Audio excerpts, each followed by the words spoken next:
ರಾಜ್ಯದಲ್ಲಿ ಒಟ್ಟು 35 ಕೋವಿಡ್ ಪ್ರಕರಣಗಳು ಪತ್ತೆಯಾಗಿದ್ದಾವೆ. ಬೆಂಗಳೂರಿನಲ್ಲಿ ಬರೋಬ್ಬರಿ 32 ಕೋವಿಡ್ ಕೇಸಸ್ಗಳು ಪತ್ತೆಯಾಗಿದ್ದಾವೆ. ಮತ್ತೆ ಅದೇ ಆತಂಕ, ಭಯ,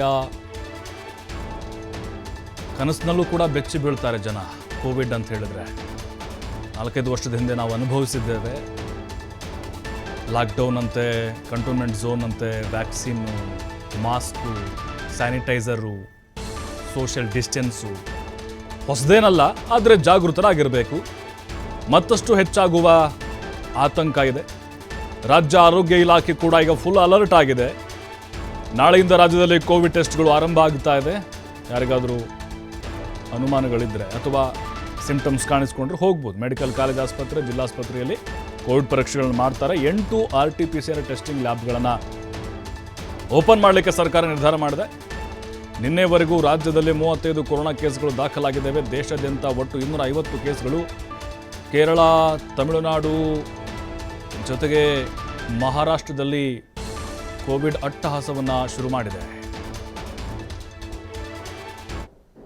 ಏನು ಮುನ್ನೆಚ್ಚರಿಕೆ ಕ್ರಮಗಳು ತಗೊಳ್ಬೇಕು ಅಂತಲೂ ಕೂಡ ಅಥವಾ ಇದರ ಬಗ್ಗೆ ಏನು ನಾವು ಹೆಜ್ಜೆಗಳು ಇಡಬೇಕು ಅಂತ ನಮ್ಮ ಟೆಕ್ನಿಕಲ್ ಕಮಿಟಿಯವರು ಕೂಡ ಮಾತನಾಡಿದ್ದಾರೆ. ಮತ್ತು ಕೇಂದ್ರ ಸರ್ಕಾರ ಜೊತೆನೂ ನಾವು ಮಾತನಾಡಿದ್ದೇವೆ. ಇಡೀ ದೇಶದಲ್ಲೆಲ್ಲೂ ಗಂಭೀರವಾದ ಪರಿಸ್ಥಿತಿ ಏನೂ ಇಲ್ಲ.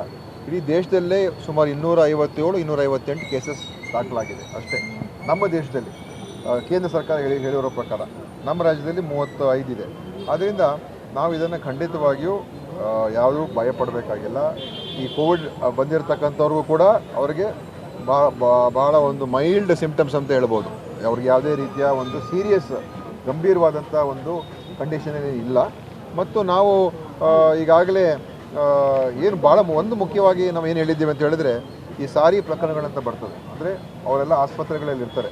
ಸಿವಿಯರ್ ಅಕ್ಯೂಟ್ ರೆಸ್ಪಿರೇಟರಿ ಇಲ್ನೆಸ್, ಸಾರಿ, ಅವ್ರಿಗೆ ಉಸಿರಾಟದ ಮತ್ತು ಶ್ವಾಸಕೋಶದ ಗಂಭೀರವಾದಂಥ ಅದು ಇಲ್ನೆಸ್ ಕಾಯಿಲೆ. ಅದು ಅಂಥವ್ರಿಗೆ ನೀವು ಕೋವಿಡ್ ಟೆಸ್ಟ್ ಮಾಡಿಸಿ ಅಂತ ಒಂದು ಕಡ್ಡಾಯವಾಗಿ ಮಾಡಿಸಿ ಅಂತ ಹೇಳಿದ್ವಿ. ಅದನ್ನು ಮಾಡಿಸಿ ನಂತರ ಅವ್ರಿಗೆ ಯಾವ ರೀತಿಯಾಗಿ ಪ್ರಕ್ರಿಯೆಗಳು ಪ್ರೋಟೋಕಾಲ್ ಇದೆ ಅದರ ಪ್ರಕಾರ ಫಾಲೋ ಮಾಡಿ ಅಂತ ಹೇಳಿದ್ವಿ. ಉಳಿದಿರ್ತಕ್ಕಂಥದ್ದು ಯಾರಿಗೆ ಈ ಇಮ್ಯುನಿಟಿ ಕಮ್ಮಿ ಇರುವಂಥವ್ರಿಗೆ, ಅದರಲ್ಲೂ ಯಾರು ಈ ಇಮ್ಯುನೋ ಸಪ್ರೆಸೆಂಟ್ ಡ್ರಗ್ಸ್ ಅಂತ ಬರ್ತದೆ, ಅವ್ರು ಅದನ್ನು ತೊಗೊಳ್ತಾ ಇರ್ತಾರೆ. ಅವ್ರ ಇಮ್ಯುನಿಟಿ ಕಮ್ಮಿ ಇರ್ತದೆ.